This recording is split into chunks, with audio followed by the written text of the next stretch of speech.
हमारे बीच में हमारे क्षेत्र के 200 देशों के बीच में तीसरे नंबर पर ताइक्वांडो, जो जूडो कराटे जैसा खेल होता है, उसमें जो है तीसरे नंबर का मेडल लेके आए हैं। और उनको मैं चाहूँगा कि, और एक मेडल नहीं, ये अगर उनके मेडलों को हम देखें तो जो है एक बैग भरा है। और वह क्षेत्र का नाम भारत में नहीं, भारत के बाहर एक सादाबाद में मेडल लाना बहुत मुश्किल हो जाता है। एक सादाबाद में, जिला में, तहसील में, फिर प्रदेश में, फिर देश में, और फिर देश के। और सबसे बड़ी बात यह है क्योंकि वे देशों के लोग तो वो हैं जो मांसाहारी हैं, लेकिन हिंदुस्तान से जो जाता है वो शाकाहारी, एक हनुमान की तरह। आप देखेंगे एलईडी पर जिन जिन देशों के ये चिन्ह हैं, झंडे हैं, इन देशों ने उसमें भाग लिया। और उनमें से ये भारत देश की तरफ से और जो है झंडा फहराते हुए और वहाँ जो मेडल निकाला, तब हमको बहुत गर्व फील हुआ, हमको बहुत प्राउड फील हुआ। जोरदार तालियों से हम विधायक जी के द्वारा उन मेडलों को और इनके गले में पहनवाएंगे। और हम जो है फिर इनसे भी कहेंगे कि दो शब्द जो है। और सबसे बड़ी बात है एक प्रोफेसर होना और प्रोफेसर के साथ में खिलाड़ी होना, क्योंकि जो पहलवान होते हैं वो पढ़े लिखे नहीं होते ज़्यादातर है, और जो पढ़े लिखे होते हैं वे पहलवान, हाँ, या तो बुद्धि को ठस होगा पहलवान होगा तो, और पढ़े लिखे होगा तो बाकी चश्मा आंखने पर होगा। भाई जो है खेलों से कोई लेना देना नहीं है। हमारे विधायक जी के हाथों में लगे हैं, देखिए मेडल, कितने मेडल हैं, नेशनल मेडल और इंटरनेशनल मेडल।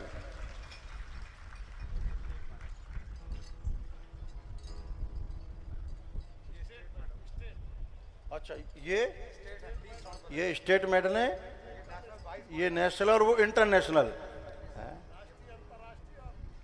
अब इसकी कीमत विधायक जी समझ रहे होंगे, इनमें जो पसीना लगता है।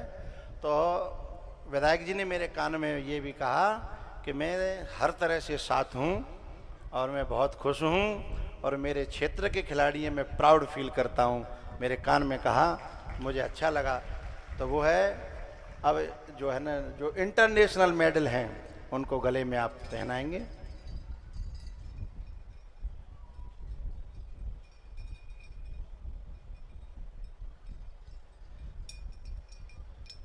जिस क्षेत्र के नेता सचमुच में खिलाड़ियों की मदद करें, विद्यार्थियों की मदद करें, तो उस क्षेत्र से बच्चे निकल करके देश का नाम रोशन करते हैं साहब।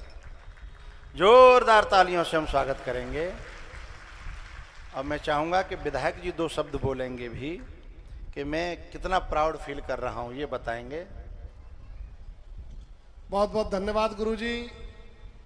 ये मेरे काफ़ी दिनों से मेरे साथ में है, टच में है। मैं इनका बहुत ही सम्मान करता हूँ और अपने आप को बड़ा गौरवान्वित महसूस करता हूँ कि ऐसे खिलाड़ी मेरे क्षेत्र में, मेरे गांव में, जो हमारे क्षेत्र का ही नहीं, हमारे जिले का ही नहीं, हमारे प्रदेश का ही नहीं, हमारे भारत का नाम रोशन कर रहे हैं, उनके लिए बहुत बहुत धन्यवाद देना चाहता हूँ। और आप सबसे ताली बजाकर स्वागत करें। पुरुषों की तरफ से तालियां बहुत कम आ रही हैं, महिलाएं ज़्यादा बजा रही। बहुत बहुत धन्यवाद। मैं इनके उज्जवल भविष्य की कामना करता हूं गुरुजी। और जो भी बहुत सारी अड़चने हैं, इन्होंने मेरे से एक आध बार और चर्चा की थी, इनकी जो भी मेरे से आर्थिक मदद होगी, मैं कोई मंच के माध्यम से कोई इस तरीके की घोषणा नहीं करना चाहता। संतोष बाबू, आपसे कहना चाहता हूं, जो भी मदद हो मैं आपके साथ तहे दिल से तैयार हूं। मैं कोई घोषणा यहाँ पे नहीं करना चाहता। आपके लिए रात के 12 बजे भी मेरे दरवाजे खुले हुए हैं। बहुत बहुत धन्यवाद।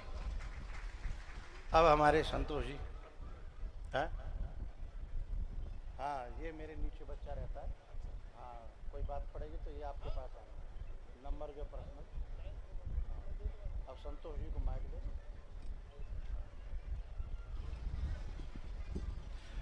हाँ, एक मिनट, हमारे प्रधान जी जो है ना, हाँ, दुपट्टा डालना चाहते थे। अब विधायक जी बैठे भले। अच्छा, ब्लॉक प्रमुख जी आए हैं, इतनी जल्दी क्यों आ गए? इतनी जल्दी है?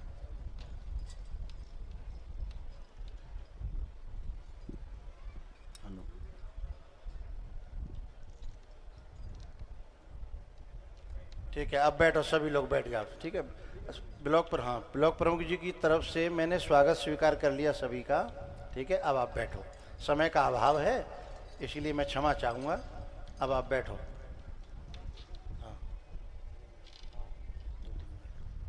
अब बैठ जाओ। अब नहीं, समय का अभाव है, बस आप बैठ जाओ।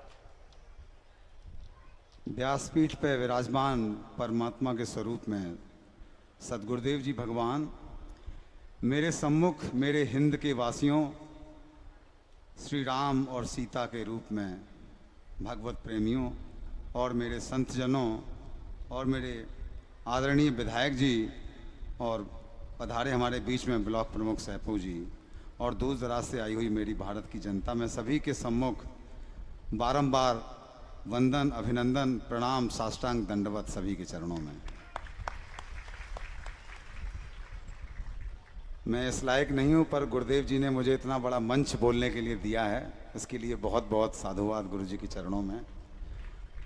सबसे पहले मैं प्रधान जी को धन्यवाद देना चाहूँगा, नानों के प्रधान जी, जिनके बारे में मैं कहूँ तो मेरे पास कोई शब्द नहीं आभार प्रकट करने के लिए।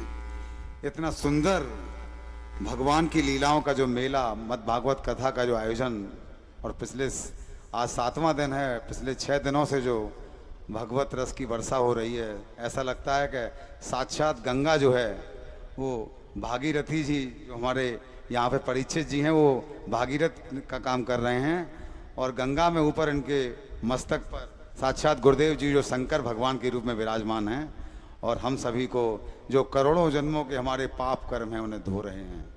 मैं यहाँ पर कम शब्दों में केवल यही कहूँगा कि सदगुरुदेव जैसे महापुरुष का सानिध्य और संपर्क जो हमें यहाँ मिला है, और उससे बड़ी बात यह है कि गुरुदेव जी इसी पावन भूमि में पैदा हुए हैं, यहीं पे उनका बचपन बीता है, ये हमारे लिए बहुत बड़ी खुशी की बात है। और जिनका बचपन बीता है उन्हीं के मुखार विंद से जो आज मैं समझ सकता हूँ और कह सकता हूँ, और मेरा ऐसा भरोसा है कि पूरे हिंदुस्तान ही नहीं पूरे विश्व में अंतर्राष्ट्रीय संत के रूप में विख्यात, और 200 देश जिनको ऑनलाइन सुन रहे हैं, करोड़ों जिनके फैन फॉलोइंग्स हैं, और 10,000 5,000 की भीड़ जनता ऑफलाइन मोड में गुरुजी के सामने रहती है, तो गुरुजी कोई साधारण इंसान नहीं है। और ऐसा मैंने कथाओं के माध्यम से महसूस किया है, जब कभी गुरुजी व्यास गद्दी पे विराजमान होते हैं और व्यास गद्दी से जब उतरते हैं तो बहुत अंतर होता है। जब व्यास गद्दी पे विराजमान होने के बाद तो साक्षात ऐसा लगता है काकभूषुंडी जी महाराज, याज्ञवल्क्य जी महाराज और हमको कथा सुना रहे हैं। मैं यहाँ पर बस एक श्लोक कहना चाहूँगा संस्कृत का, दुर्लभम त्रयमे वैतद देवानुग्रह हेतुकम मनुष्यत्वम मुमुक्षुत्वम महापुरुष संश्रया। सदगुरुदेव जी ने तीसरे दिन की कथा में इसमें जो दूसरी पंक्ति है श्लोक की वो कोट की थी गुरु जी ने, मनुष्यत्वम मुमुक्षुत्वम महापुरुष संश्रया। इसका अर्थ यह है, जो पहली पंक्ति का पहला शब्द है दुर्लभम, मैं संक्षिप्त में यही कहूँगा कि यह बहुत दुर्लभ है। अगर हमको क्या प्राप्त करना है, पहला शब्द है मनुष्यत्वम। गुरुजी जो यहाँ कथा कर रहे हैं उसका मेन भाव जो ये है कि जो हम जीव हैं उसका कल्याण हो, जो जन्म जन्मांतर से अनंत जन्मों की यात्राएं पूरी करके हम न जाने कितनी योनियों में आज भटक रहे हैं, इसका ईश्वर अंश जीव अविनाशी चेतन अमल सहज सुग्रासी, निश्चित रूप से हम मुक्ति की तरफ जाना चाहते हैं और मुक्त होना चाहिए। गुरुजी ने पहले दूसरे दिन की कथाओं में कहा भी था, एक स्वर्ग होता है और स्वर्ग से ऊपर बैकुंठ होता है। जब हम स्वर्ग में जाते हैं तो निश्चित रूप से हमारे पुण्य कर्म हमको स्वर्ग में ले जाते हैं, लेकिन बाद में वो पुण्य कर्म जब खत्म हो जाते हैं तो फिर दोबारा जीव को नरक में आना पड़ता है। तो क्यों ना हम स्वर्ग से भी ऊपर उठें। तो गुरुजी यहाँ बैकुंठ की यात्रा के लिए आए हैं, जीव का कल्याण जो कहा है पहला शब्द मनुष्यत्वम, कि हम एक अच्छे मनुष्य बने, ह्यूमैनिटी मानवता, और दूसरा शब्द गुरुजी ने कहा मोक्षत्वम, यानी मोक्ष, आवागमन के चक्र से मुक्त हो जाना ही मोक्ष है, जिसके लिए गुरुजी इस कथा का आयोजन कर रहे हैं। और तीसरा जो शब्द गुरुजी ने कहा महापुरुष संश्रया, जब तक महापुरुष का सानिध्य नहीं मिलेगा तब तक ऐसा नहीं होगा। आज गुरुजी ने विगत 7 दिनों में इस कथा का जो पांडाल है, ये आप कह सकते हैं राम कथा में जब गुरुजी ऋषिकूट पर्वत का जो वृतांत वर्णन करते हैं तो ये जो है ऐसा लगता है कि साक्षात बैकुंठ के दर्शन हो रहे हैं यहाँ पे हम। तो मैं यही कहूँगा इसी तरीके से महापुरुष महामानव सदगुरुदेव जी की कथाएं मिलती रहें। और मैं अंतिम कबीरदास जी का एक दोहा कोट करूंगा। अब कोट बहुत है, बस गुरुजी एक शब्द मुझे बोल लेने दो, बड़ा मेरा भाव है, आपके चरणों में मेरा बारंबार नमन है कि 7 समुंदर मत्स्य करूं, 7 समुंदर मत्स्य करूं और लेखन सब बनराज और धरती का कागज करूं और गुरगुण लिखा न जाए। अगर 7 समुंदर को बनाकर स्याही बना ली जाए और पूरे संसार की वनस्पतियों से कलम बना ली जाए और पूरे धरती को कागज बना लिया जाए, तब भी गुरु के गुण को कोई लिख नहीं सकता। आज मैं जहां भी हूं, जिस स्थिति में भी हूं, जिस उपलब्धियों के मुकाम पर हूं, निश्चित रूप से उसमें सबसे बड़ा जो हाथ है मेरी गुरुजी का है और मेरी 24 की अटा वाली मैया हैं, जिनका मेरे ऊपर बहुत बड़ा आशीर्वाद रहता है। तो गुरुजी के माध्यम से मैं आज देश विदेश में खेल रहा हूं। आप लोग मुझे आशीर्वाद दीजिए, मैं आपका बालक हूं और इसी तरीके से मैं आगे बढ़ता रहूं। मैं बारंबार गुरुजी को दोबारा चरणों में बारंबार प्रणाम एवं नमन।